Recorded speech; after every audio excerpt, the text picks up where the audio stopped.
कहते हैं अंधा बगुला कीचड़ खाए, कुछ वैसा ही हाल है इस वक्त पाकिस्तान का। एक तरफ भारत और अमेरिका में हो रही है डील, तो वहीं दूसरी तरफ पाकिस्तान में अमेरिका चलाएगा ऑपरेशन स्नेच एंड ग्रैब। क्या अमेरिका पाकिस्तान के परमाणु हथियारों को जब्त करेगा, छीन लेगा? आखिर ये बातें क्यों हो रही हैं? जानेंगे भारत और अमेरिका में भी कौन कौन सी डील हुई है, और ऐसी डील जो कभी किसी ने सोचा भी नहीं होगा। जियोपॉलिटिक्स में बहुत कुछ चल रहा है, आइए जानते हैं इन खबरों को विस्तार से। आपको क्या लगता है, बाइडेन ने अचानक से सामने आकर ये कह दिया कि पाकिस्तान एक खतरनाक देश है, अचानक से चिंता जाहिर कर दी? हालांकि जब बाइडेन ने कहा था कि पाकिस्तान इस वक्त एक बहुत खतरनाक देश बन गया है, तो इसके पीछे बहुत बड़ी वजह थी, और वो वजह ये थी कि पाकिस्तान के पास परमाणु हथियार है। जब बंदर के हाथ में उस तरह लगता है तो वो उस तरह का इस्तेमाल कहाँ करेगा किसी को पता नहीं होता है। ऐसे में बाइडेन ने बात मीटिंग से निकलकर ही कही है। जरूर अमेरिका में इस चीज को लेकर एक बहुत बड़ी और महत्वपूर्ण मीटिंग हुई, जिसके बाद ही इस तरीके के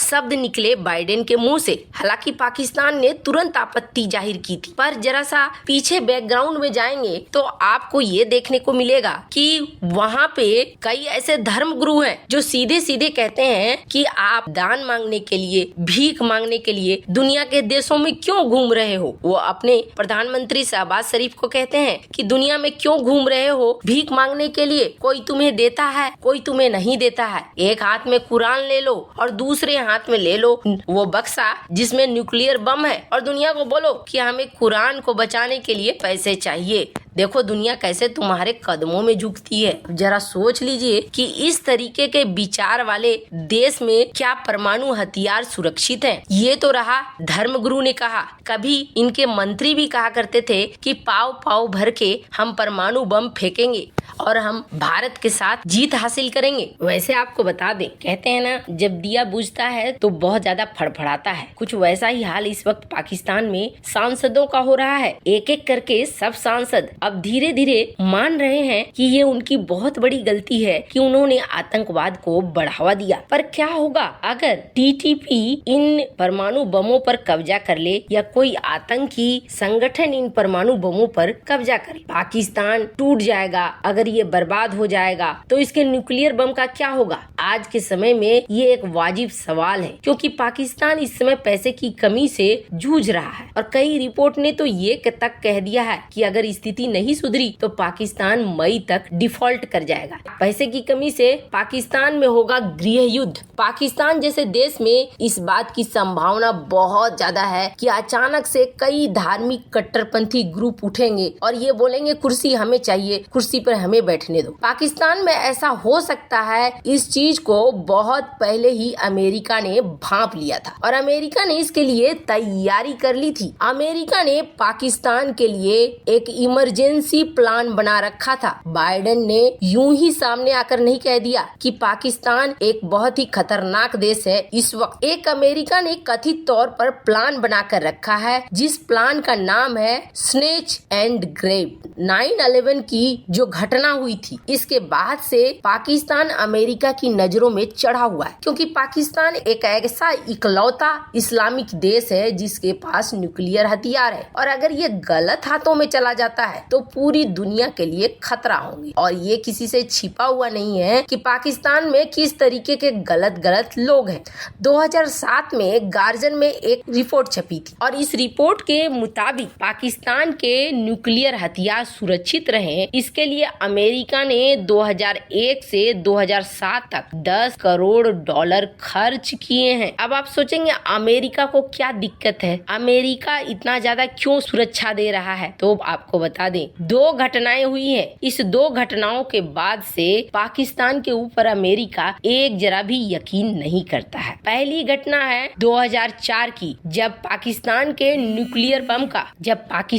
न्यूक्लियर बम का दिमाग कहे जाने वाले एक एक्यू खान पर हथियारों को सीक्रेटली लीबिया, ईरान, उत्तर कोरिया को बेचने का आरोप लगा था। और दूसरा मौका तो कमाल का था जब 2011 में पाकिस्तान में अमेरिका ने ओसामा बिन लादेन को ढेर किया। ओसामा बिन लादेन मिला भी तो कहाँ मिला, पाकिस्तान में मिला। ये दो घटनाएं ऐसी घटनाएं हैं जिसे अमेरिका बेवकूफ नहीं है, बहुत अच्छे से समझता है कि पाकिस्तान का इसमें कितना बड़ा रोल है। इसलिए अमेरिका को पहले डर लगता है, भारत की तो छोड़ो आप कि भारत पर हमला करेगा या नहीं करेगा, अमेरिका को डर लगता है कि अब तक जो भी हमले हुए हैं वो कनेक्शन निकलकर पाकिस्तान का जरूर सामने आया है। इसलिए उसने पहले ही एक कथित तौर पर मिशन तैयार कर लिया था, जिस मिशन का नाम था स्नेच एंड ग्रेब। कहा जाता है कि जैसे ही अमेरिकी राष्ट्रपति को लगेगा कि अब पाकिस्तान डिफॉल्ट होगा या फिर अब ये हथियार गलत हाथों में जाएंगे, वैसे ही इस प्लान को